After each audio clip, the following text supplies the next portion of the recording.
In this video, we're going to talk about how to neutralize an acid with a base, or how to neutralize a base with an acid, and why that works.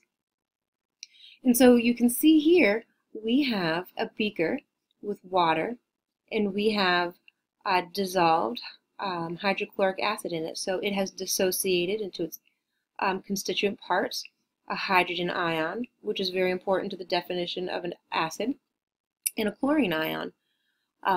So what we're going to do is we're going to add sodium hydroxide, NaOH, to the mixture to dissolve, to neutralize the acid. And we're going to talk about why that happens. So let me turn on the pen. And here, if I have a beaker, a big beaker, here we go. Here are the little measuring lines. And so in this beaker we have water, the universal solvent, and we said that it's an acid, so I'm going to put H+ ions. We said that we put hydrochloric acid in here, and some Cl- ions in here, and we're going to start neutralizing it. And understand that when you neutralize an acid with a base, or a base with an acid, you end up getting two things at the end of it: water and a salt. And there are different types of salts. So you could have potassium chloride, you could have sodium chloride, any number of different salts. And so today we're going to be talking about sodium chloride, or NaCl, because those are going to be the parts that are left over. And so we have our acid, or our acid solution, right? So hydrochloric acid mixed with water, and I'm going to put NaOH, so sodium, and here's our hydroxide, sodium hydroxide.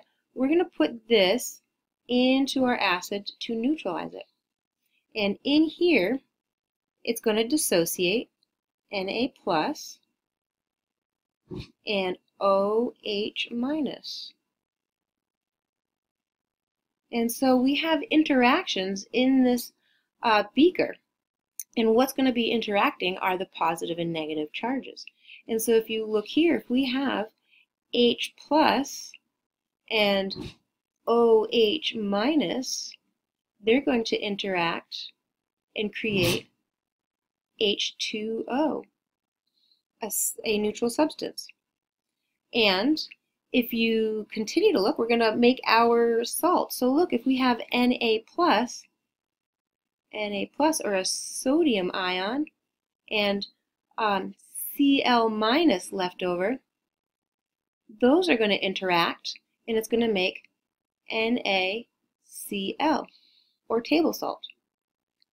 And so here, because you have added an acid to, or a base to an acid, you have created water, a neutral substance with a pH of 7, and a salt. And so that is why you neutralize an acid with a base. And so the same would be true if I were to have a beaker here with sodium hydroxide, and if I were to add hydrochloric acid, it would then make water and salt. Let me know if you have any questions about that.